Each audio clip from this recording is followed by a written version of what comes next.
बहुत समय पहले की बात है। एक घना जंगल था जो विभिन्न प्रकार के पेड़ पौधों और जीव जंतुओं से भरा हुआ था।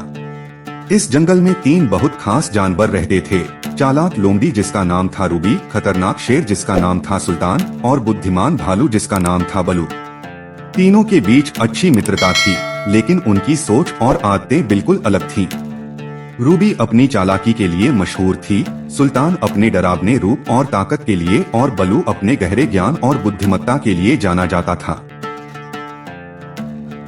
एक दिन रूबी ने जंगल के बीचों बीच एक नया रास्ता देखा जो पहले कभी नजर नहीं आया था। उत्सुकता से भरी रूबी ने उस रास्ते की ओर कदम बढ़ाए, लेकिन उसे डर भी था कि कहीं इस रास्ते पर कोई खतरा न हो।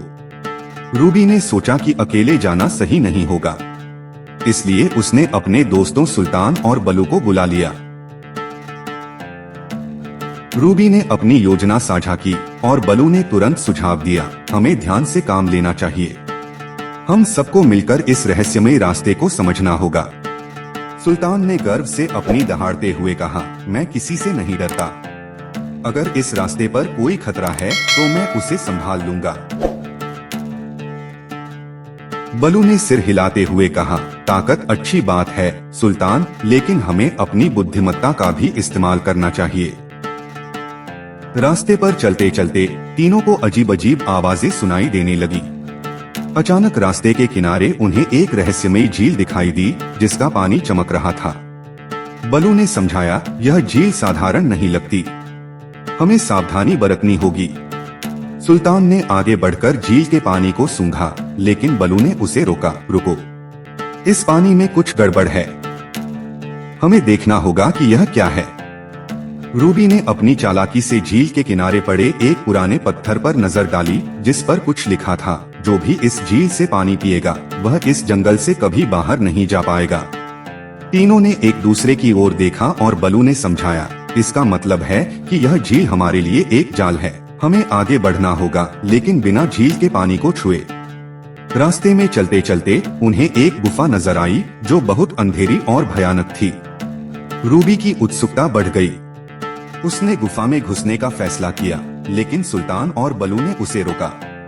यह गुफा खतरनाक हो सकती है, बलू ने कहा। सुल्तान ने कहा, मैं इस गुफा की रक्षा करूंगा, कोई खतरा आया तो उसे मुझसे टकराना पड़ेगा। सुल्तान की ताकत और बलू की समझदारी के साथ वे गुफा में प्रवेश कर गए।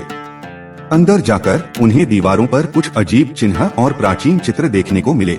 बलू ने उन चित्रों को पढ़ने की कोशिश की और कहा, यह एक संदेश है, जो इस गुफा का रहस्य समझेगा उसे जंगल का सबसे बड़ा खजाना मिलेगा। जैसे ही वे गुफा में आगे बढ़े, उनके सामने 3 दरवाजे आ गए। प्रत्येक दरवाजे के ऊपर एक चुनौती लिखी थी।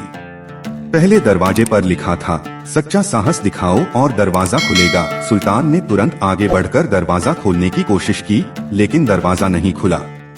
बलू ने कहा, सुल्तान, इस दरवाजे को खोलने के लिए हमें अपनी शक्तियों को नियंत्रित करना होगा, न कि बस अपनी ताकत को दिखाना। सुल्तान ने ध्यान केंद्रित किया और धीरे से दरवाजे को धक्का दिया। दरवाजा खुल गया और वे आगे बढ़े। दूसरे दरवाजे पर लिखा था, चतुराई से रास्ता खोजो। अब बारी थी रूबी की। उसने दरवाजे के चारों ओर देखा और पाया कि वहाँ एक छोटी सी पहेली लिखी थी। रूबी ने अपनी चालाकी का इस्तेमाल किया और पहेली को हल किया और दरवाजा खुल गया। तीसरे दरवाजे पर लिखा था, बुद्धिमत्ता से काम लो। बलू ने उस दरवाजे के पास जाकर एक गहरी सांस ली और अपनी बुद्धिमत्ता का इस्तेमाल करते हुए दरवाजे को खोल दिया। तीनों दरवाजे पार कर वे अंत में गुफा के गहरे हिस्से में पहुंच गए। गुफा के अंदर उन्होंने देखा कि वहां एक बड़ा सा ताबूत रखा था जो बेहद सुंदर था। ताबूत पर एक संदेश लिखा था, यह खजाना उसे मिलेगा जो इसे पाकर दूसरों के बारे में भी सोचे। रूबी ने कहा, हम सभी ने मिलकर इस जगह तक का सफर किया है, हमें यह खजाना मिलकर बांटना चाहिए।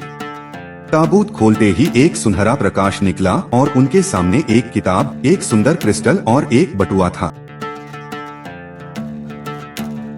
बलू ने कहा, यह खजाना केवल सोना चांदी नहीं है, बल्कि यह ज्ञान, समझ और आपसी प्रेम का प्रतीक है।